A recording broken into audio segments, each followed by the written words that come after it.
What's up, streamers? Welcome back to another Learn with Dim video. It's been quite some time since I've actually published anything on this channel. Life has kept me pretty busy, but we've had quite the Twitch news cycle of late. So the major thing that happened literally today was Twitch announcing the Partner Plus program. The way that the Partner Plus program works is it is offering a 70-30 split, that long sought after 70-30 split, to partners that qualify for this program. And we're going to get into that in a second. It states, today we're announcing the Partner Plus program, a new program for streamers to build toward as they continue to grow their business. This new partner program benefit will offer 70% share on net subscription revenue to streamers who meet the qualification criteria. Streamers in the Partner Program Plus, wait, what? Streamers in the Partner Plus program will receive a 70-30 revenue share on net subscription revenue, which is revenue from recurring monthly subscriptions or gifted subs, for 12 months up to $100,000. To qualify, partners must maintain a sub count of at least 350 recurring paid subscriptions for 3 consecutive months. Once that happens, partners will be automatically enrolled for the next 12 months, even if you dip below the subscription threshold during the 12-month period. The Partner Plus program will launch on October 1st, 2023. Streamers that meet that qualification criteria in July, August, and September of this year will be enrolled in the program and notified in October. So a lot of you who keep up with this news probably know that all partners at one point had a 70-30 split, but Twitch sometime last year revoked that, and it's kind of been up in the air sort of where the whole revenue split thing has gone. A lot of streamers, both partners and even affiliates, rallying with the partners, basically demanding that Twitch reinstate that 70-30 split, that without it, it doesn't really differentiate the partner and affiliate program all that much. For partners to qualify for this program, they need to meet a few criteria. First thing they have to do is hit a recurring paid subscription of 350 subs for 3 consecutive months. This does not include gifted subs, and this does not include Prime subs. Very, very important. Also important is that when you do qualify for this program, your 70-30 split lasts for the next 12 months and has a cap of $100K US dollars. Once you reach that $100,000 threshold, you actually get reverted back to the standard partner rates, not the 70-30 split. Even though paid subs are the only ones that will qualify you for this program, once you're in the program, gifted subs also count toward your 100K threshold and your 70-30 split. So once you're qualified in the program, you'll be making a 70-30 split off of your gifted subs and your paid subs. But to qualify, it's only the paid subs. Hopefully that makes sense. If you happen to be a partner that exceeds that $100,000 threshold, it's okay. It resets every calendar year. So every 12 months, within the calendar year, $100,000. Once you reach that cap, you revert back to those partner standard rates. But then once the calendar year resets, that 70-30 split is fair game as long as you continue to qualify for the program. It is also really important to note that in order to qualify for this program to begin with, as a partner, you do need to accept and agree to the terms of the MSA, which is the newly adapted Monetized Streamer Agreement. This is a new updated agreement that Twitch has basically imposed on partners and affiliates that is supposed to unify both affiliates and partners under one contract, basically. There was an equal amount of support and criticism for this brand new program. There's obviously a lot of partners that already qualify for this program that are really excited to get the adjusted 70-30 split. At the same time, this program omits a lot of partners that haven't met that 350 recurring paid subscription threshold and are basically left in the dust.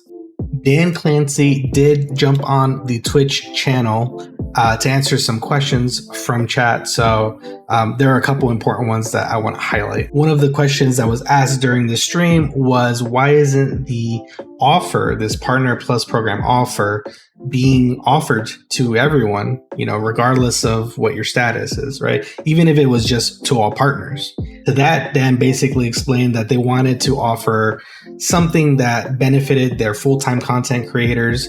And he kind of alluded to a lack of resources that maybe they couldn't make those payouts to all partners. So they really want to concentrate on as many partners as possible. The other answer he gave was that Twitch is actively trying to incentivize all their streamers, partners and affiliates through ads. They want them to enable ads so that they can make money that way. Now, as a streamer, you and I both know that ads are kind of a hit or miss experience. Sometimes ads are not very intrusive, but more often than not, they're really, really intrusive to the experience. Sometimes you miss key moments during a stream. One big reason for that is that you can't actually skip any of the ads. Sometimes you're locked into 3, 4, 5, sometimes more back-to-back ads on Twitch, and you're just missing the entire stream at that point. And because Twitch is trying to incentivize ads, a lot of streamers are putting pre-roll ads, mid-roll ads, and just trying to fill their streams with ads where there's sometimes feels like there's more ad content or a lot of ad breaks in the midst of a full stream. Another question that was fielded was, why aren't Prime subs actually part of the criteria for this new program? They basically said that the Prime subs are an Amazon program, not necessarily a Twitch program, and that Prime subs don't actually replace a recurring paid sub.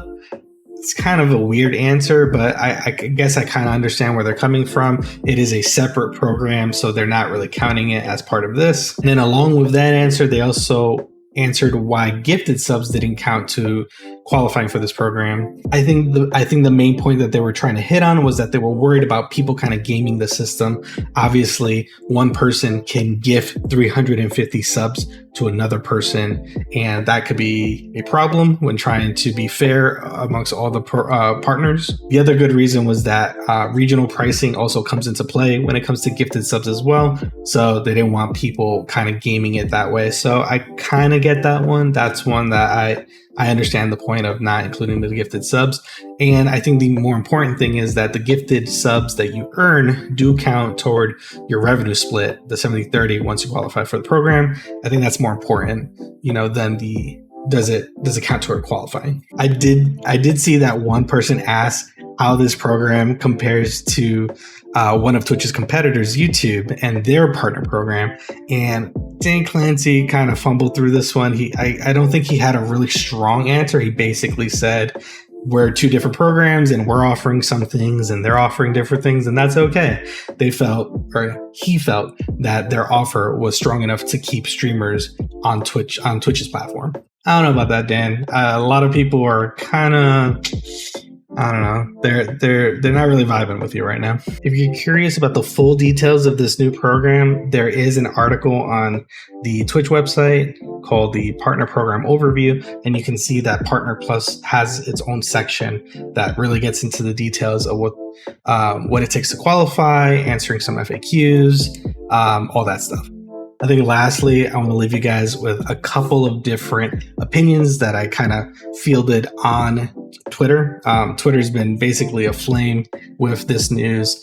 Different streamers on different sides basically chiming in and giving their 2 cents about the program and how they feel about it, whether they support it or are criticizing it.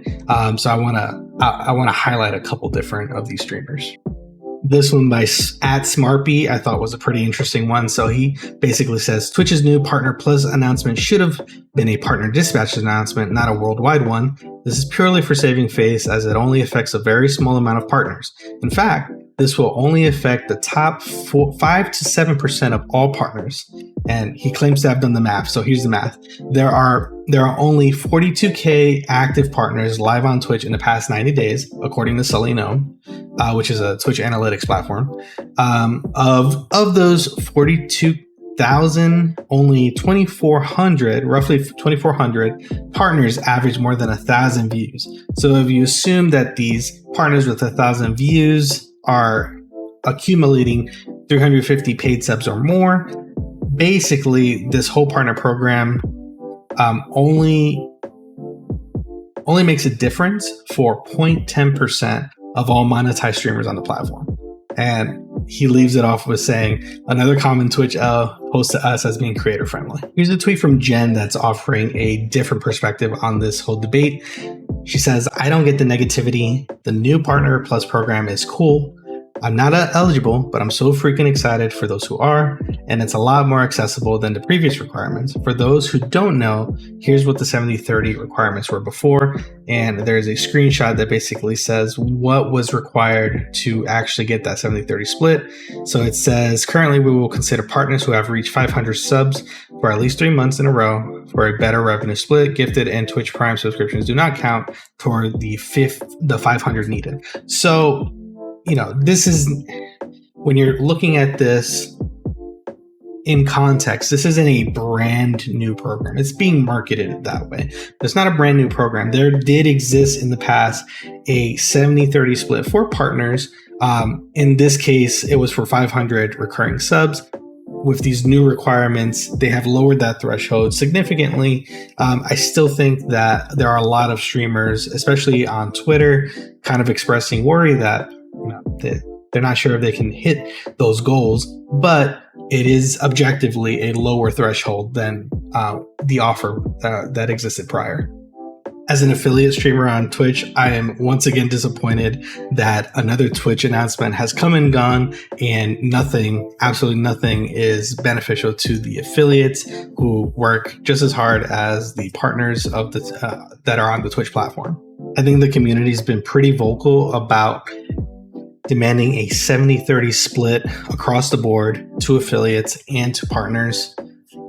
Obviously, Dan did address this in the VOD that I was referring to earlier, but I just don't think that is really the answer that we're looking for. We're really looking for more support from Twitch as a platform to continue to invest time and effort in creating content for the platform. The trend right now has been for a lot of streamers to seek out different platforms that will better support them financially and enable them to monetize their content much more efficiently. YouTube, which is where I've been spending a lot more of my time, is one of them. And then the newcomer, Kick, is where I see a lot of streamers basically abandoning Twitch and going to Kick. I have a lot of thoughts about Kick, but that may be for another video.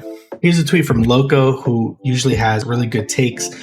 She says, "My biggest criticism of the Partner Plus program is not counting gifted subs or tier 2 and 3 subs for more. Twitch is actively discouraging viewers who can afford to spend more money. This highlights the lack of understanding execs have for how communities and their streamers thrive."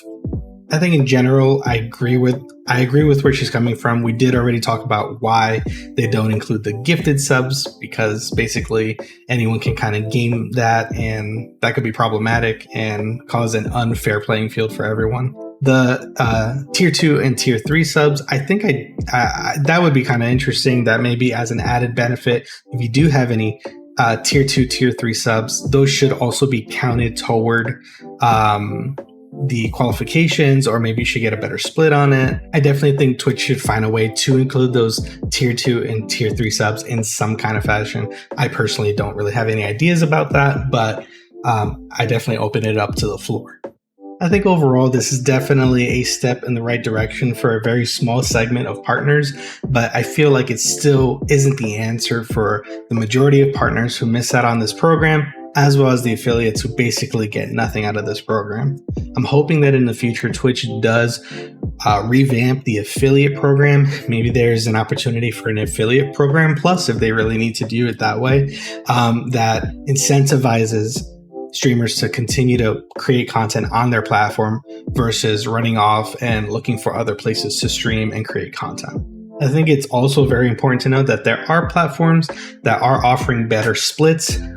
For example, Fan House, even though the type of content that you post on there maybe is a little different from what you can do on Twitch, in terms of like live streaming, it does offer a better split. I believe it's a 95/5 split, and you keep 95 of whatever you make on Fan House, which is pretty cool. The other example I have is Coffee. Coffee is a really, really cool platform that also has a highly beneficial, creator favorable split.